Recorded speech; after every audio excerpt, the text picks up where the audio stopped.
Tiara. Dan aku Amadea. Sekarang kita ada di Catching Up with Sister bersama Tiara. Nah, sekarang kita ada di episode kelima. Kalau kemarin kita udah tanya-tanya nih tentang internship di Malaysia di salah satu law firm terkemuka di sana.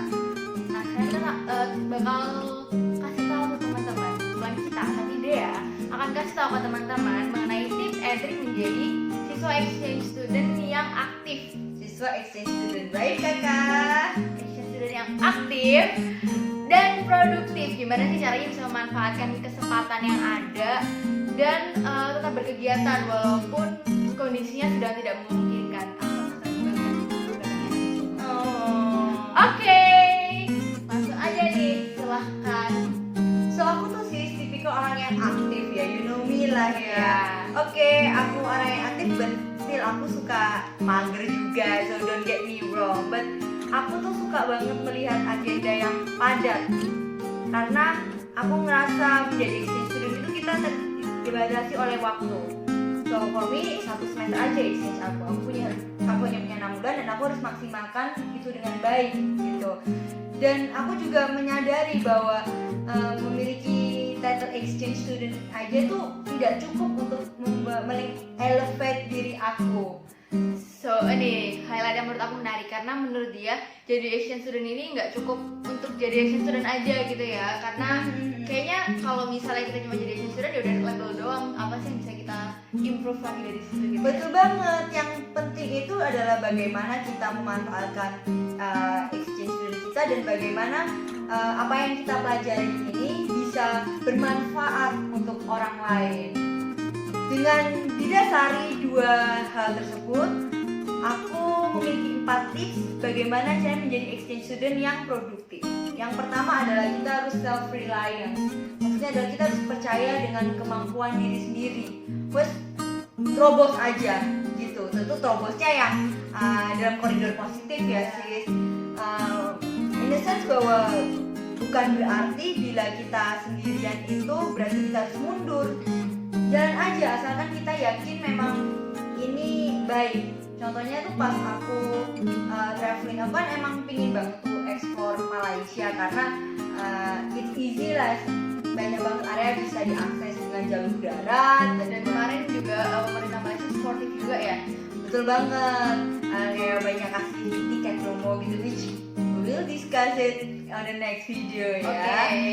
Dan kalau aku tipikal orang yang nunggu-nungguan sama temen, gak jalan gitu.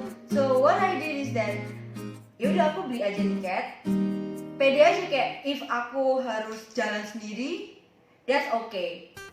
But sampai itu juga aku harus berterima kasih ke mama aku sih yang sudah melatih aku juga untuk berani traveling sendiri gitu.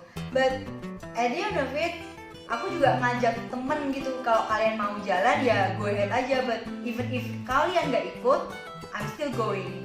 But luckily ada kok temen aku yang ikutan jalan. Dan lumayan lah ya, budget nggak sih? Iya bener banget, transportnya bisa dibagi gitu kan. Apalagi kalau kamu inget diskusi kita sebelumnya, naik Grab di Malaysia kan jauh lebih mahal kan dibanding Indonesia. Kayak kalau di Malaysia tuh sekali naik Grab minimum 5 ringgit, kisarannya 20.000 gitulah.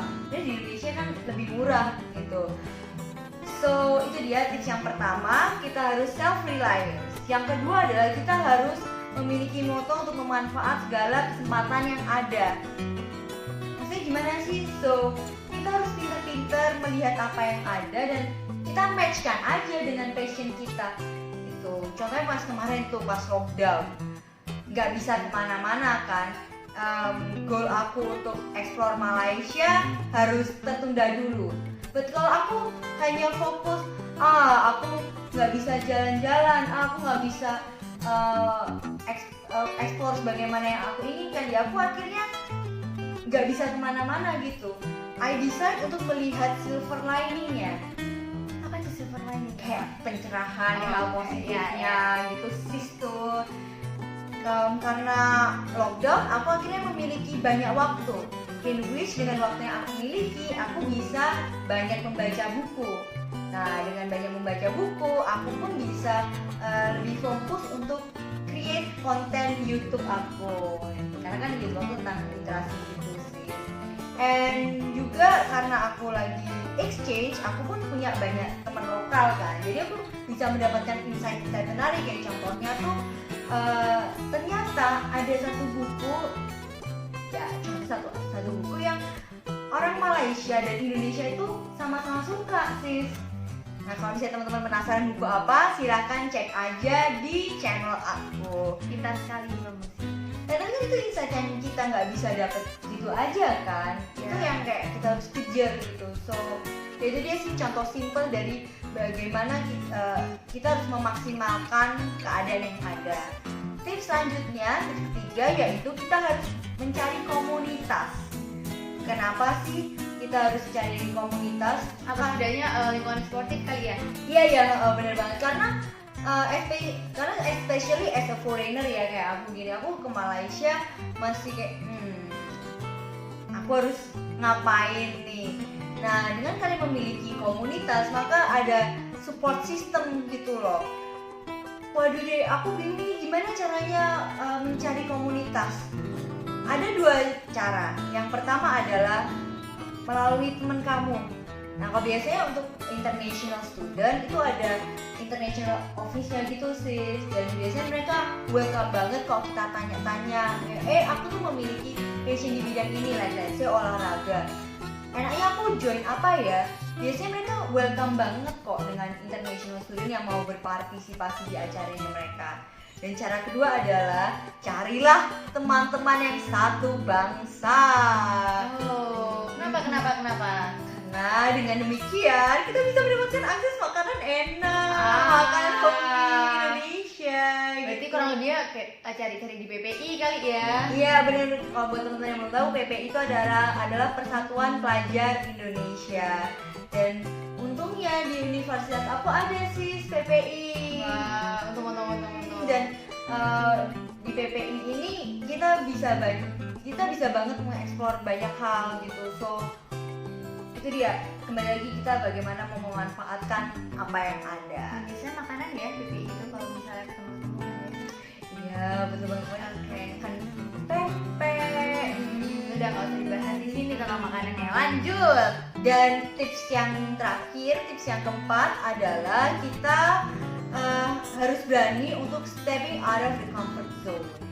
Jadi kalau kalian sebenarnya nggak berani, let's just do it juga.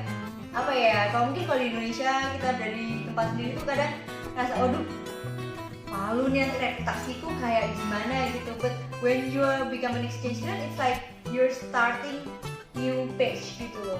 But then jangan disalahartikan juga dengan oke, aku starting new page, gak ada yang kenal aku, so ya udah aku sakarku dewe aja. Jangan gitu juga. Ya, aku bawa nama negara cuy. Ya bener banget.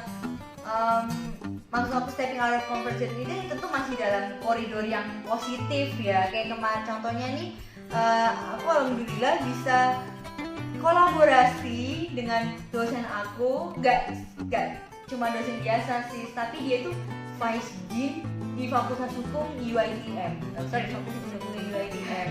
Nah, to be honest, I gotta step out of my comfort zone, karena kalau di Indonesia kan kita mikir, waduh, komunikasi sama dosen aja Gila, udah kayak mungkin. kayak deg-degan, ini kayak dosennya mau nggak ya, apa kayak khawatir. Oke, mau tapi nanti diperumit ini itulah. But anyway, I decided to reach out to her karena aku ngerasa dosennya baik, dan alasannya juga dosenku tuh punya ruangannya tuh enak banget gitu. Udah, kalau pengen tahu seenak apa ruangannya, tonton aja videonya di YouTube aku, udah aku posting juga kok. And luckily beliau support banget sama aku, kayak malah dia yang reach out ke aku, oke, silakan, kamu mau kapan, kamu butuh apa aja dari aku. Jadi kayak wow, it's really terbayarkan juga gitu. Nah tapi tidak bisa dipungkiri juga, kadang stepping out of comfort zone itu juga ada rasa nggak enaknya gitu. But I mean, basically dalam suatu kegiatan ada pros and cons-nya lah. But then again, we have to be able to see the silver lining. So that's it, 4 tips dari aku untuk menjadi exchange student yang produktif. Kalau kita simpulin lagi nih, kita ulang lagi, 4 itu adalah yang pertama self reliance, yaitu percaya sama kemampuan diri sendiri ya, nggak bergantung sama orang lain. And then nyari kesempatan. Terus yang ketiga adalah mengelilingi diri kita dengan orang-orang yang suportif, cari komunitas yang bagus buat kita. Dan yang keempat adalah Kita harus berani untuk stepping out of the comfort zone. lu ada di zona nyaman. Tapi buat bener-bener perhitungan juga ya, jangan keluar-keluar langsung keluar kayak Wah. gitu. So apa ada yang mau ditambahin lagi gak deh ya? Well, menjadi exchange student itu adalah pengalaman yang menurut aku membukakan mata banget. Somehow, in a sense, it's like creating a new page, memulai lembaran baru. So, use the best of it. Buat teman-teman yang memang memiliki visi internasional, wajib banget ikut exchange. Yes. So ini yang terakhir dari video kita. Video kita ada di penghujung acara. Kita di penghujung video kita kali ini. Aku Tiara. Dan aku Dea.